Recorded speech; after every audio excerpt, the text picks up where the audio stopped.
Mayong adlaw kanyang tanan mga ka-dear friends, kininausab ang inyong ubos nga lagad nga si Papa Joe. Laing adlaw, laing istorya nga atong idalit kaninyo diri sa tuang YouTube channel.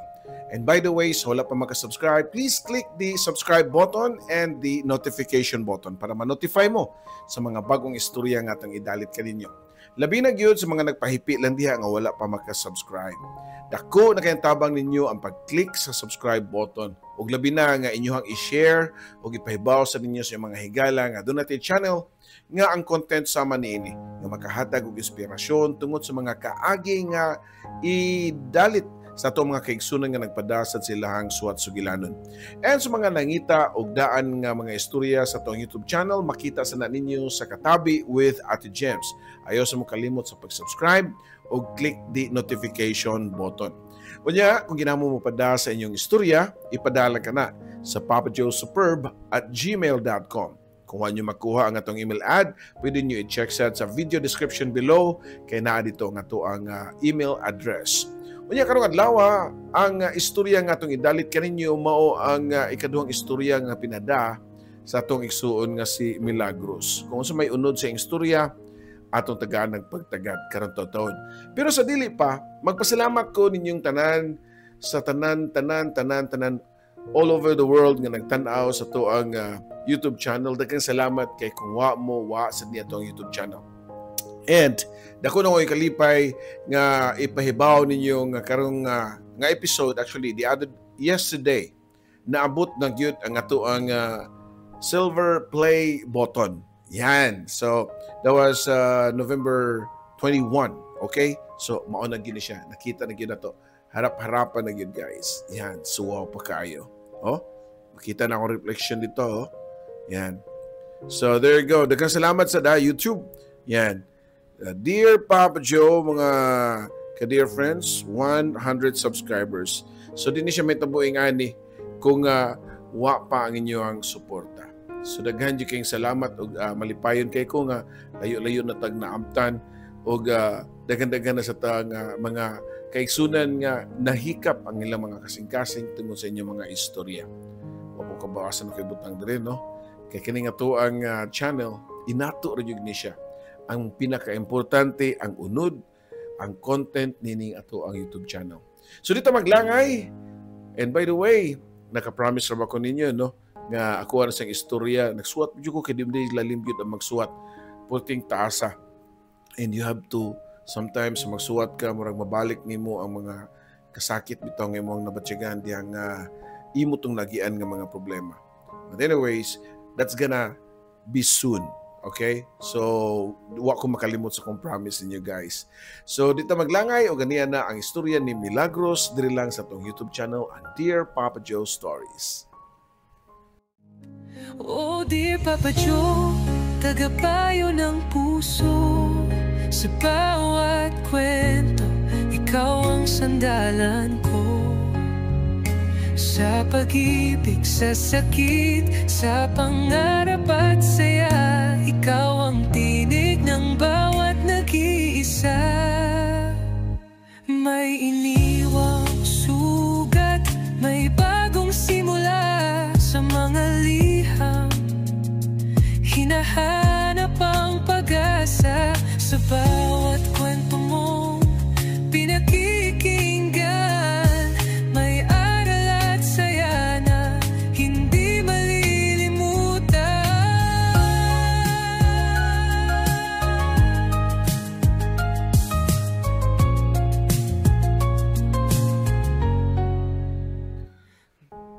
Mayong adlaw nimo Papa Joe.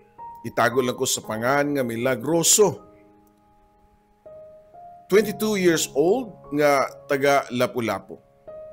Avid fan ko nimo sa imong YouTube channel ug sa tinuod lang nakapadana ko sa akong istorya diri og daghang salamat di ay sa imong pagbasa.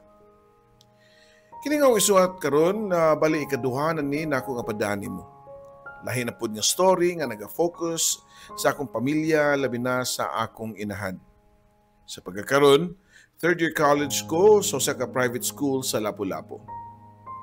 Mahinumdum pa ko sa panahon nga gitawag na ko og happy days. Those were the days nga wa pa akong problema nga niabot sa among kinabuhi sa akong pamilya. Kanaganing simple ra ang problemahon. For example, niyatong nakagraduate ko grade 12, naglibog ko og asa ko eskwela sa college, nga kanang maka-avail ko og scholarship. Daghan kong mga eskwelahan nga gitaken og exam, both public and private schools. Salamat sa Ginoo nga nakapasar ko sa tanang mga eskwelahan nga akong gi-applyan.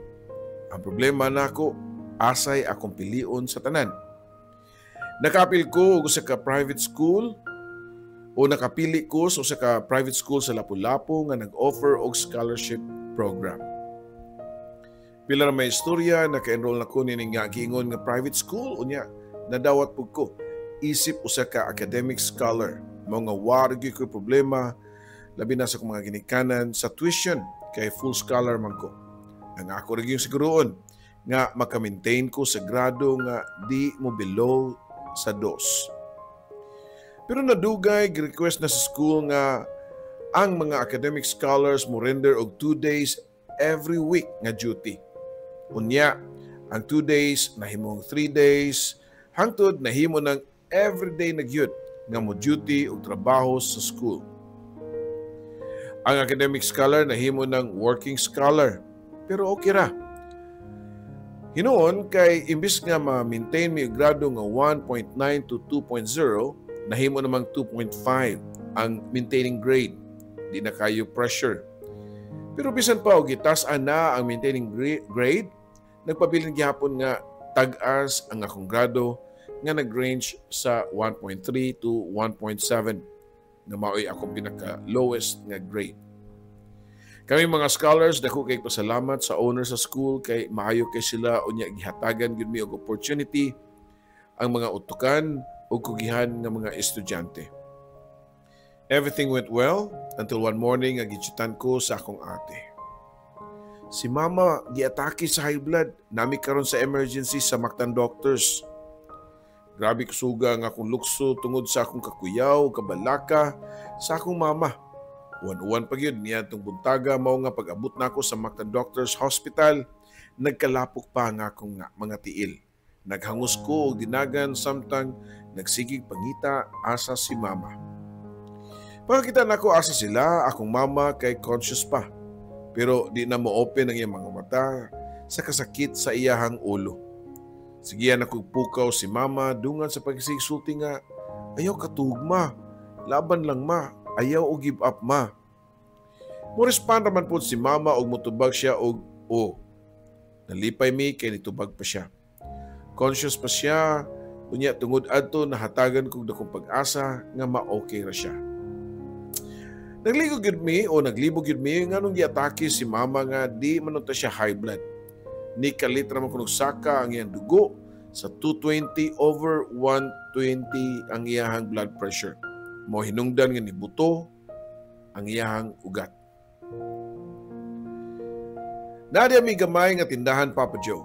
Unya si mama kay tag alas 4 na sa buntag mo mata. Unya alas 12 or midnight na matug. Subalit tag 4 ka oras ang iyang gikatulgan. Nisaka gyud ang iyang blood pressure tungod sa stress. Ang akong ate nga mao'y nagdahak ang mama sa ospital, unan niyang plano nga dadon sa public hospital. Pero nagduwa-duwa siya kay nakaibawan naman kita sa sitwasyon didto nga basin dili unya matagad dayon. Gidala niya sa private pero mao lagi na wa din matiman kay kinahanglan man og down payment. Normal ra man gyud na sa mga private hospital ang mag-down payment. May nalanggani kay niabot dayon si Papa nga nagdala siyang sweldo gikan sa trabaho nga construction worker unya pagkuot namo sa bulsa ni Mama naisud nga 2,000 pesos. Na-admit yun si mama. Nakaingon yun ko sa hugulingon niya ito nga mga oras nga kapait yun ay kung pobrita. Sunod mga oras, muramig mabuang asa mangitag kwarta nga ikapalit og mga tambal para CT scan og uban pa. Naluoy ko nagtanaw sa kong papa nga naabot sa ospital nga nagtiniil pa. Ang iyang gisuot nga sando murag trapo kay matud pa niya tungod sa iyang karatol, maoy iyang nabira og maoy iyang nasulog. 49 years old na nga kung papa nga high blood pud. Mao nga nahadlok pud kayo ko nga what if simba ko maon sa pud siya tungod sa problema nga among giatubang. Brain aneurysm ang sakit ni mama unya ikadong adlaw niya sa ospital kay nisugod na siya og hallucinate. Mo-action po siya og kahiwi ang iyang baba pero iyang mata sige ra gyud og close kay sakitan man siya og samot kung iyahang ibuka. Sakit lang taon nga grabe kasakit ang nagian ni mama. Igo ra gyud tukuran og pain reliever unya after 3 to 4 hours mo pingit na pud sa kasakit. Ang advice sa doktor kay need gyud operahan. Unya kung papa kay di mo sugot operahan si mama kay basin di na kuno niya mo mata. Kada mag-istorya ang mga doktor sa kung papa kay ako yung ubanan kay mabalaka ko og maunsa unya siya knowing nga high blood pud ra ba siya. Di man gyud ta mi mo o di man gyud ta mi suod sa kung papa pero tungod niya tong panghitabuan nagka-close gyud mi Papa Joe. Dagan na kayong mga doktor nga nagyaw-yaw og nasuko kay lagi. Nganong di mo sugot si papa? Hangtod na dugay ni sugot si papa nga operahan si mama. Moto nga gi-refer mi sa Vicente Soto para adto operahan. Before me i-release sa mong private hospital, kinahanglan mi usa nga isettle namo among bill nga moabot og 76,000 pesos. Sud lang sa duha ka adlaw. Dako kay magpasalamat sa among mga uyuan nga mga maguwang sa among amahan sa pagpautang namo og pangbayad sa bill. Na-transfer na mi sa Soto sa dihang si mama lisod na kayo pukawon. Naratol na mi ug nag-iyahay na mi og hilak kay natug naman si mama. Gikusi sa head nurse ang dughan ni mama aron makamata. Every time kusion siya mo open yung mata pero di kaabtan og 30 seconds mo close na pud. Hasta kulbaan na gyud namo ug wa na mi lay gibuhat, naghilak na mi og nagampo sa Ginoo Papa Joe. Around 12 midnight, naabot mi sa Soto pero 6 a.m. na sa buntag natiman si mama. Sa kadakang pasyente, galisod ug lihok ang mga tao kay gahuot man sa emergency room. Akong amahan hastang luuya nga galigid sa sawg kay wa may lingkuranan. Sa sawg na taon siya natug, gasandig sa bungbong. Fast forward, natiman na gyud si mama na MRI ug angiogram. Usa na ka proseso nga sudlan og metal ang kinataw aron matrace sa doktor ug asa nga parte sa ulo ang naay ni buto aron katurapod nga part ang ilang ablihan. Unlike before nga tibok ulo gyud ang ablihan. Karon high-tech naman kay sudlan ra og metal ang iyang kinataw ug matrace dayon sa monitor asa dapit ang naay damage. Before gioperahan si mama, nakistorya pa ang doktor unsay process nila sa operasyon, unsay posible nga outcome. Gistorya pa niya namo kung unsa kadelikado ang aneurysm o kung unsa pod kadelikado ang operasyon, pero can it take man gyud mig risk angay kuno namo duwaton og unsay resulta sa operasyon. Naigi-offer ang doktor nga item which is isulod kuno sa ulo ni mama para ang mga broken bones mo form og balik. Duha ka items ug worth ni siya og 100k. Nibuhi mi og 100k ura-ura-urada since di man to sa hospital mapalit. Naman di ay sa gawas. Bali gi-refer mi sa doktor. Kinsa ang among palitan. Tungod kay ako man naapirmi sa hospital, ako pod ang nakipag-negotiate sa seller. Ako ni text, ako ni gunit sa kwarta, ug ako'y nakig-meet. May gani kay nakahuami og 300k sa amo ni mama, kay kung wa pa, asa man in taon mi mangita ug ingato kadako nga kantidad. Worth 100k ang dala while nakig-meet up mi sa seller o ako sa seller. Nagkahadlok pa ko, what if ma-scam? Pero wa lang ko yung nahimo, kundi isalig na lang sa kaytasaan ang tanan.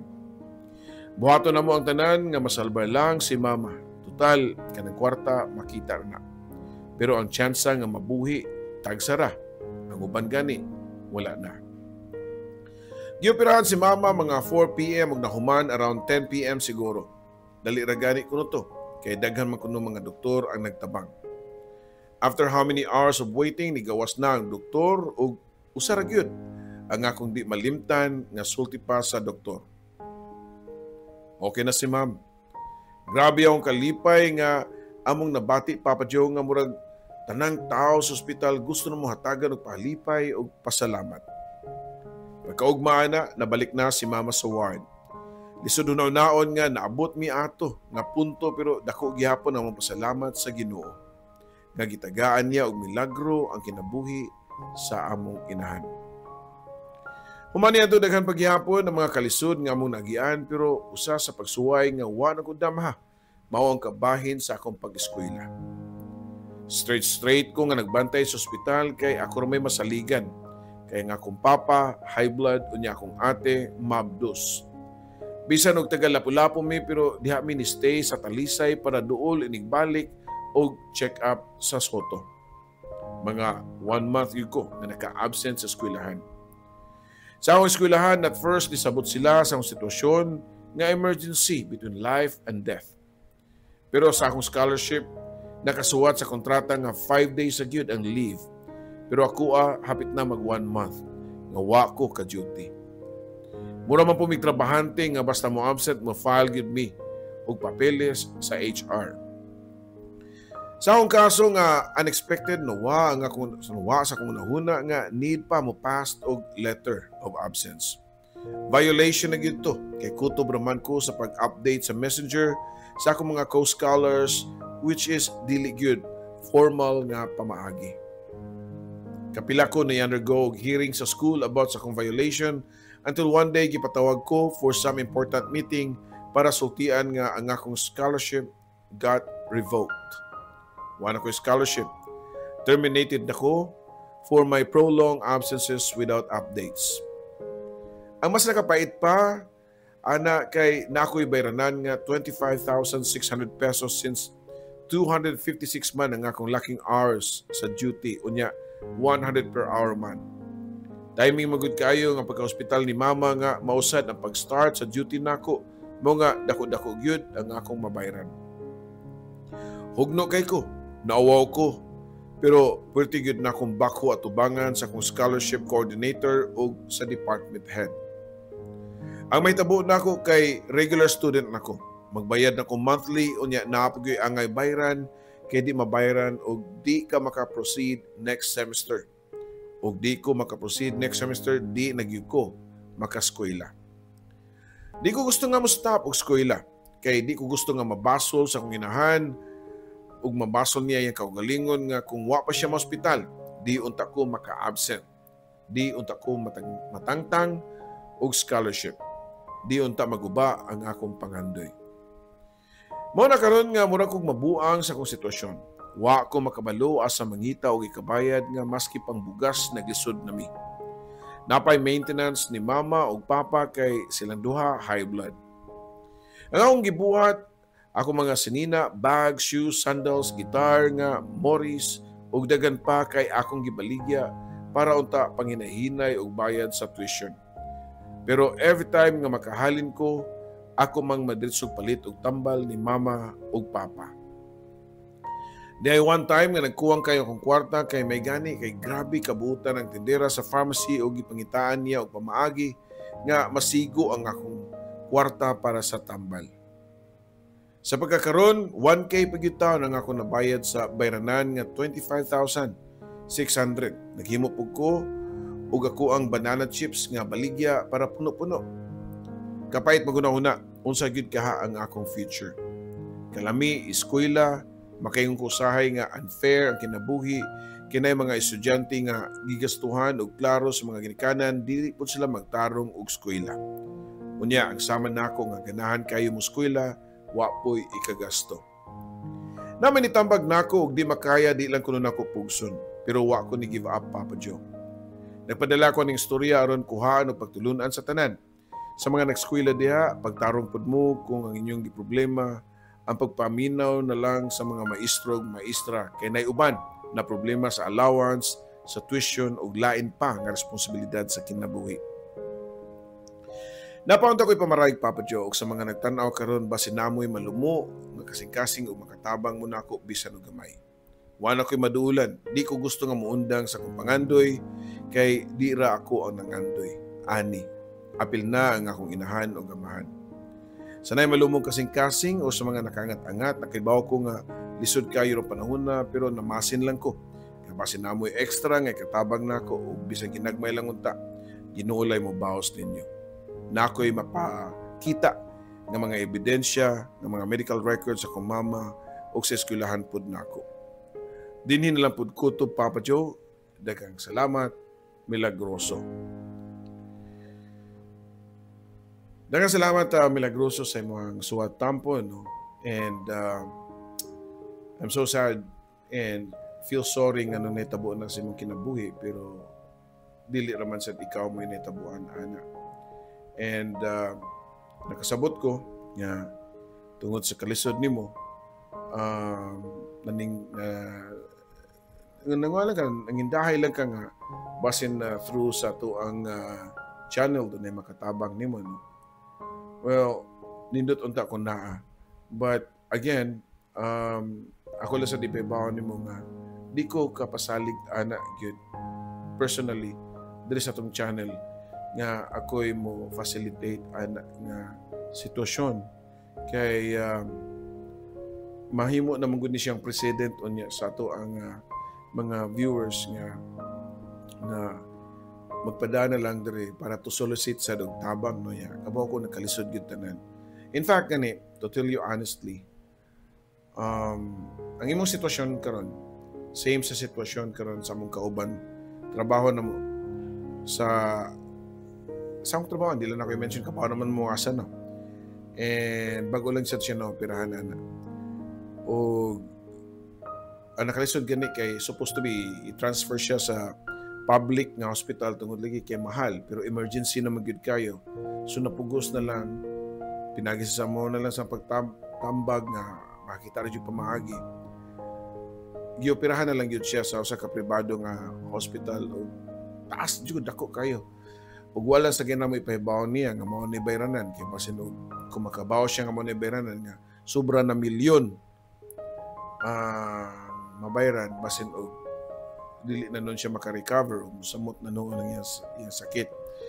Mutaas na noon niya noon ni balik ang blood pressure and same siya sa problema sa imuhang mama nga brain aneurysm.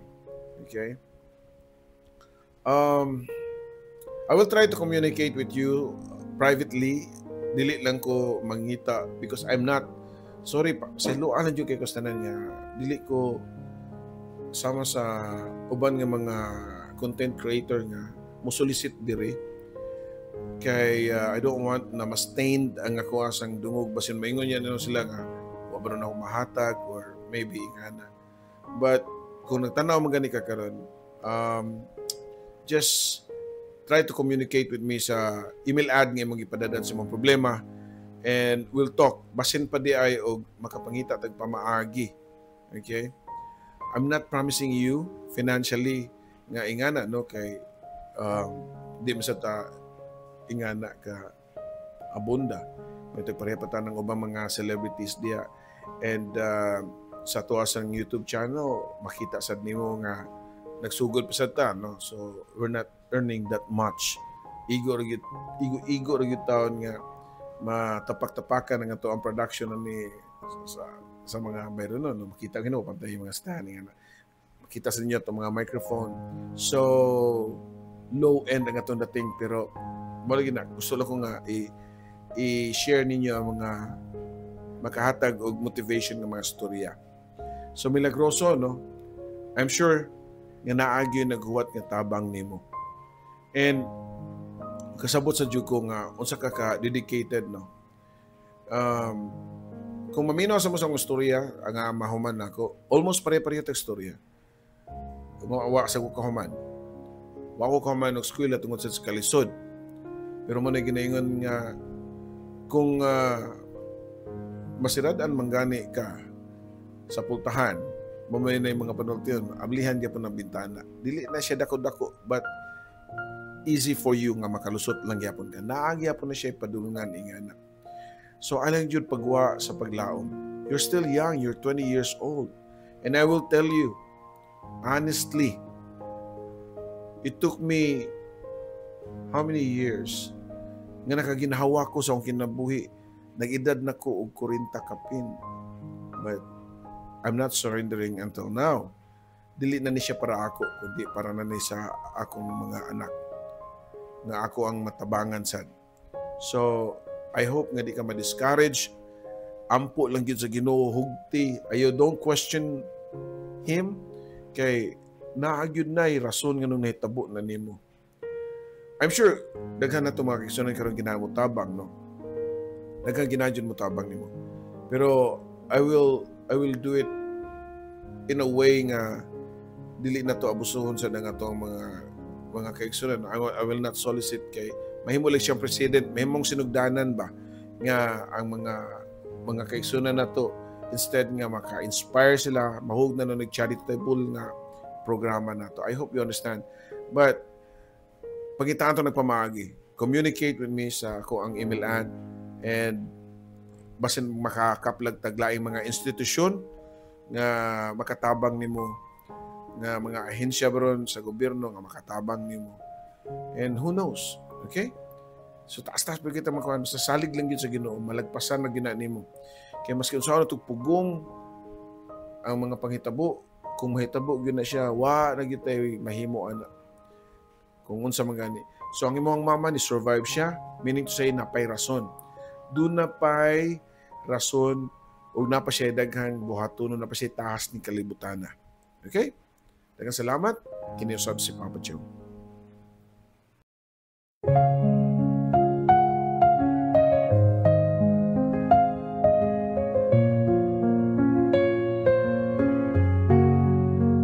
Sa bawat liham na aking sinulat, puno ng lungkot, saya at pangarap. Sa radyo mong tahanan ng kwento, Papa Joe, ikaw ang aming kakampi sa mundo. May luhang pumapatak, may ngiting bumabalik sa tinig mong kay lambing. Kami iyong pinapahid. O dear Papa Joe, tagapayo ng puso. Sa bawat kwento, ikaw ang sandalan ko. Sa pag-ibig, sa sakit, sa pangarap at saya, ikaw ang tinig ng bawat nag-iisa. May iniwang sugat, may bagong simula sa mga liham. Hinahanap ang pag-asa sa bawat kwento mong pinakikinggan. May saya na hindi malilimutan.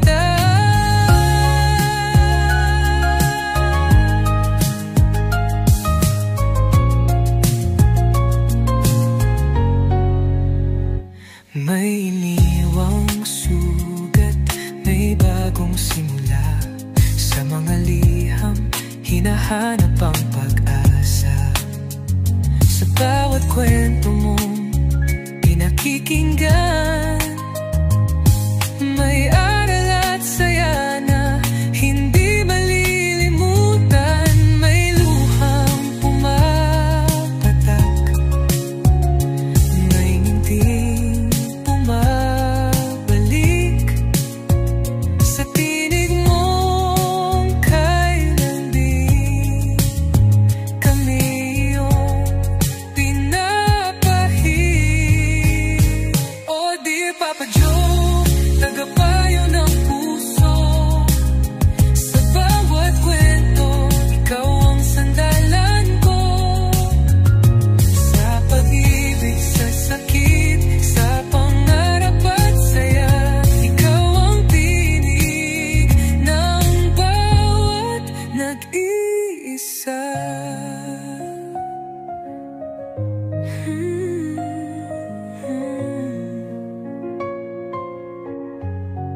Sa alon ng radyo, tinig mong gabay, nagbibigay pag-asa sa bawat buhay.